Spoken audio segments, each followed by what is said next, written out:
সহজ রাষ্ট্রবিজ্ঞানে সকলকে স্বাগত জানাই। আজকে আমরা জানব আন্তর্জাতিক সম্পর্কের বিবর্তন সম্পর্কে। এই ভিডিওটি পুরোপুরি নোট আকারে থাকবে। আশা করি ভিডিওটি পুরোপুরি দেখলে তোমরা বিশেষ উপকার পাবে। তাহলে চলো ভিডিওটি শুরু করা যাক। ভূমিকা: আধুনিক কালে আন্তর্জাতিক সম্পর্কের সূচনা হয়েছে মূলত প্রথম বিশ্বযুদ্ধের পর। অবশ্য বহু আগে অনেক বিখ্যাত লেখক তাদের রচনায় আন্তর্জাতিক সম্পর্ক নিয়ে কিছু মৌলিক চিন্তাভাবনার কথা তুলে ধরেছিলেন। এর মধ্যে উল্লেখযোগ্য হলেন চীনের মেনসিয়াস, ভারতের কৌটিল্য, ইতালির ম্যাকিয়াভেলি প্রমুখ। নিম্নে একটি স্বতন্ত্র পাঠ্যবিষয় হিসাবে আন্তর্জাতিক সম্পর্কের বিকাশ তুলে ধরা হলো। আমরা এটা পয়েন্ট করে করে আলোচনা করব। প্রথম পয়েন্ট: জাতিরাষ্ট্রের উদ্ভব ও আন্তর্জাতিক সম্পর্ক। পণ্ডিতদের মতে আধুনিক রাষ্ট্র ব্যবস্থার উৎপত্তির ফলে আন্তর্জাতিক সম্পর্কের সূচনা হয়। ইউরোপের নবজাগরণ ও ধর্ম সংস্কার আন্দোলনের ফলে 1648 সালে ভূখণ্ড কেন্দ্রিক সার্বভৌম জাতিরাষ্ট্রের উদ্ভব ঘটে।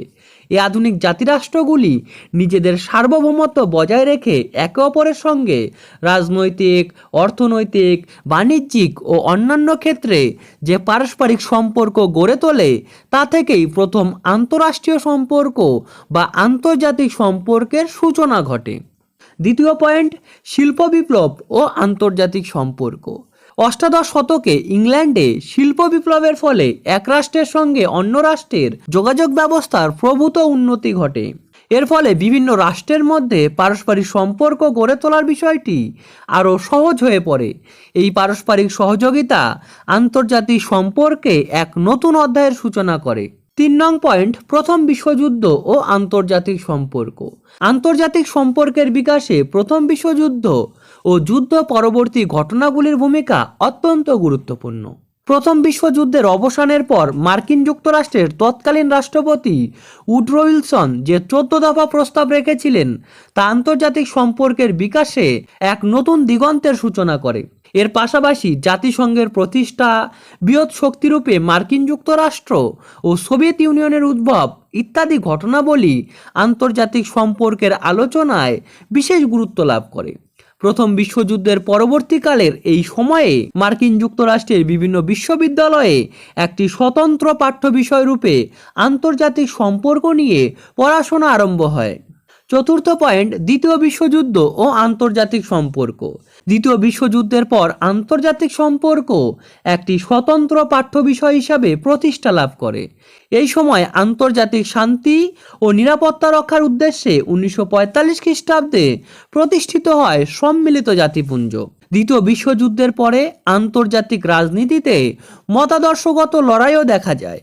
আমেরিকা ও সোভিয়েত ইউনিয়নের এই মতাদর্শগত বিবাদ ঠান্ডা লড়াইয়ের জন্ম দেয়। এই সময় বিশ্ব দুটি মেরুতে বিভক্ত হয়ে পড়ে। এছাড়াও তৃতীয় বিশ্বের দেশগুলিকে নিয়ে এই সময় গড়ে ওঠে জোট নিরপেক্ষ আন্দোলন। 5 নং পয়েন্ট: নয়া বিশ্ব ব্যবস্থা ও আন্তর্জাতিক সম্পর্ক। দ্বিতীয় বিশ্বযুদ্ধের 46 বছর পরে 1991 খ্রিস্টাব্দে সোভিয়েত ইউনিয়নের পতন ঘটে এবং এক নতুন বিশ্ব ব্যবস্থা অর্থাৎ নিউ ওয়ার্ল্ড অর্ডার গড়ে ওঠে। এই সময় সারা বিশ্বে একক মহাশক্তিধর রাষ্ট্র হিসাবে মার্কিন যুক্তরাষ্ট্রের আধিপত্য প্রতিষ্ঠিত হয়। এছাড়াও এই পর্বে আন্তর্জাতিক সম্পর্কের আলোচনায় অরাষ্ট্রীয় কর্মকর্তাদের যেমন আন্তর্জাতিক অর্থভাণ্ডার, বিশ্ব বাণিজ্য সংস্থা, বিশ্ব ব্যাংক, ইউরোপিয়ান ইউনিয়ন ইত্যাদিকে অন্তর্ভুক্ত করা হয়। 6. বিশ্বায়ন ও আন্তর্জাতিক সম্পর্ক। অধ্যাপক জন বেইলি ও স্টিভ স্মিথ বিশ্বায়নের যুগে আন্তর্জাতিক সম্পর্কের আলোচনায় যেসব নতুন বিষয়কে অন্তর্ভুক্ত করতে চেয়েছেন তার মধ্যে রয়েছে পরিবেশগত সমস্যা, সন্ত্রাসবাদ, আঞ্চলিকতাবাদ, উন্নয়ন ও ক্ষুধা, মানবাধিকার, নারী পুরুষের বৈষম্য প্রভৃতি বিষয়। চলো ছোট্ট করে একটি উপসংহার দেখে নেই। আন্তর্জাতিক সম্পর্কের বিবর্তনের প্রক্রিয়া জাতিরাষ্ট্রের উদ্ভবের যুগে শুরু হয়েও বিশ্বায়নের এই যুগে এসে থমকে যায়নি। বিষয় হিসাবে আন্তর্জাতিক সম্পর্ক একটি গতিশীল বিষয়, তাই এর বিবর্তনের প্রক্রিয়া আজও চলমান। আশা করি এই ভিডিওর নোটটি তোমাদের ভালো লেগেছে। যদি তোমরা এই নোটটির পিডিএফ পেতে চাও তাহলে এই নাম্বারে তোমরা যোগাযোগ করতে পারো। মাত্র 20 টাকার বিনিময়ে তোমরা নোটটি সংগ্রহ করতে পারো। টাকা পাঠিয়ে এই নাম্বারে একটা স্ক্রিনশট পাঠিয়ে দিতে হবে। টাকা পাঠানোর স্ক্রিনশটটি এই নাম্বারে পাঠিয়ে দিলে আমি তোমাদের পিডিএফটি পাঠিয়ে দেব।